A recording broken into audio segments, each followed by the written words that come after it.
Dogworks Radio is sponsored by Alaska Dogworks. Check out their website at alaskadogworks.com. Start your day tomorrow with The Daily Dog with Michele Forto, the morning podcast on Dogworks Radio.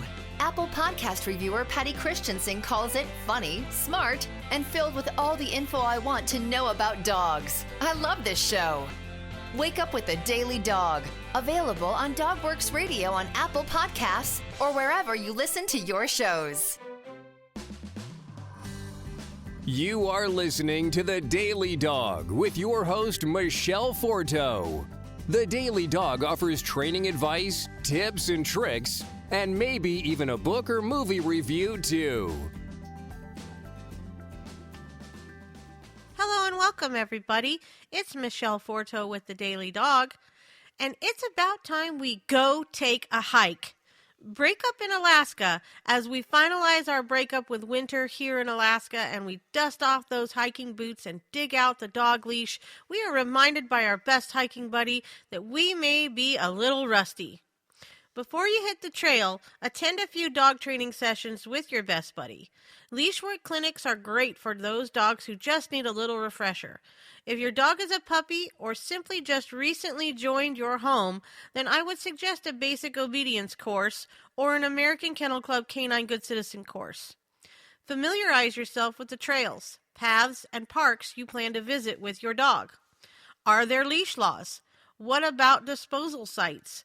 Is there fresh, clean water that is accessible for my dog? Brush up on what the wildlife warning posted signs mean and read up on the types of wildlife you may encounter on the trail and how to keep yourself and your buddy safe. Hitting the trail with your dog. Preparing for the hike. Choose a trail that won't hurt your pup's paws.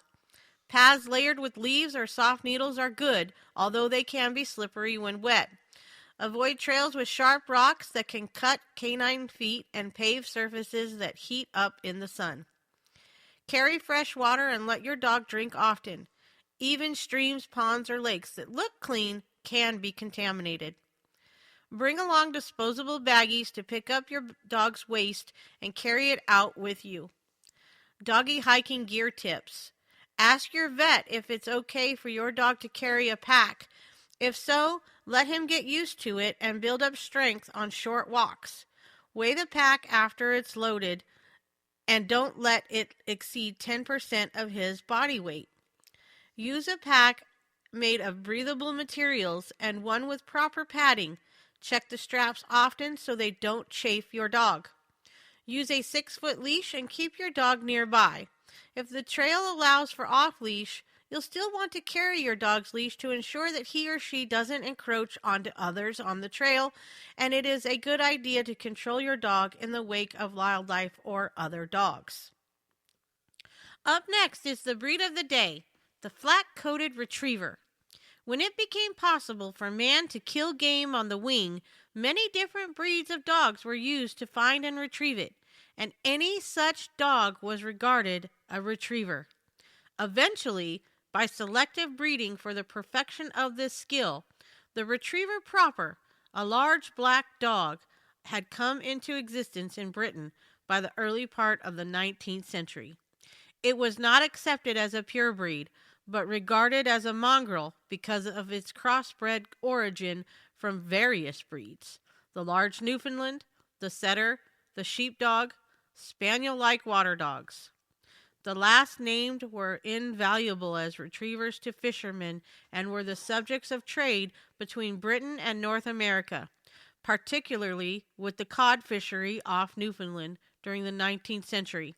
It was at this time that the term Labrador dog came into use and was applied indiscriminately to a number of different types of dogs associated with this area. These dogs found in St. John's, Newfoundland, and called the small Labrador dog, the lesser Newfoundland, or St. John's Newfoundland, contributed toward the wavy-coated and subsequently flat-coated retriever. But they must have had considerable British stock as ancestors. They should not be confused with the modern-day Labrador Retriever, as they differ in coat, size, and structure. The British Dog Show was held in 1859, The classification for retrievers comprising curly-coated, wavy-coated, or smooth-coated was not available until the following year. Records of awards and pedigrees, if known, were kept from the beginning of shows and published in the Kennel Club's stud book in 1874. The temperament of this dog, he's qualified as a sporting breed. The flat coat is a strong but elegant, cheerful hunting retriever. Quality of structure, balance, and harmony of all parts, both standing and in motion, are essential. As a breed whose purpose is of a utilitarian nature, structure, condition, and attitude should give every indication of being suited for hard work. The temperament character is a primary and outstanding asset of the flat coat. He is a responsive, loving member of the family, a versatile working dog, multi-talented, sensible, bright, and tractable. In competition, the flat coat demonstrates stability and a desire to please with a confident, happy, and outgoing attitude characterized by a wagging tail. Nervous, hyperactive, apathetic, shy, or obstinate behavior is undesirable. Severe fault, unprovoked aggressive behavior toward people or animals is totally unacceptable. Character is as important to the evaluation of stock by a potential breeder as any other aspect of the breed standard. The flat coat is primarily a family companion hunting retriever. He is keen and birdy, flushing within gun range, as well as a determined, resourceful retriever on land and water. He has a great desire to hunt with self-reliance and an uncanny ability to adapt to changing circumstances on a variety of upland game and waterfowl.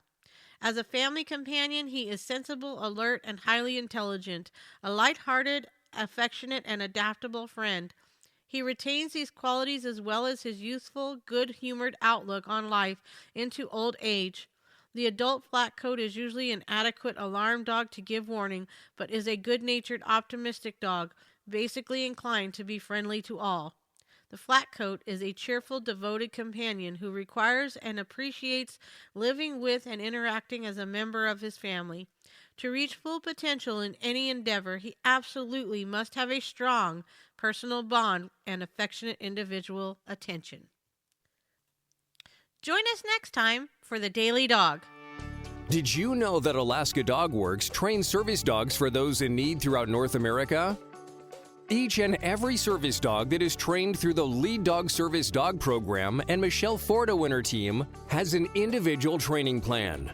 We train for autistic, mobility, psychiatric, and PTSD for our soldiers for service work. If you know of someone that may need a service dog, please take a moment and check out Alaska Dog Works on social media and at alaskadogworks.com. If you like our podcast, there are a few things you can do. You can take a couple of minutes and go to Apple Podcasts and leave us a 5-star review. You can also check out all of our DogWorks Radio sponsors and promotions in our show notes. Another thing you can do is go over to Facebook, like our Facebook page, and one last thing, please tell all of your friends by spreading the word about DogWorks Radio. Thank you so much for listening to us. We really appreciate you. DogWorks Radio is produced by Robert Forto. Logo art by Angry Squirrel Studios. DogWorks Radio is produced in conjunction with KVRF 89.7 in Palmer, Alaska.